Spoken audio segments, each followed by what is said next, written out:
In this video, let me show you how to force restart your MacBook Neo in case the screen is frozen or maybe you have issues with it or for any other reason.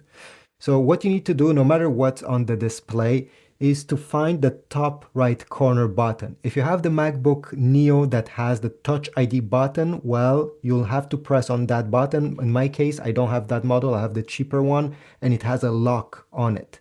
So keep press that button until the screen goes completely black. So we're waiting, be patient. Okay, the screen is black, I can release my finger. Wait 5 seconds, 2, 1, and now press on the button, keep it pressed until you see the Apple logo on the display, and now you can release it and wait.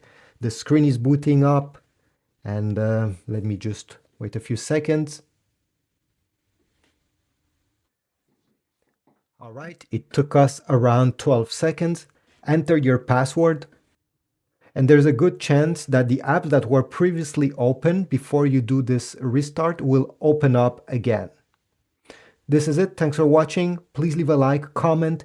Check my Amazon links in the description if you want to get accessories for this Mac. So a portable battery, cases, cables, adapters, many different things that are compatible with the MacBook Neo, and I'll see you in the next video.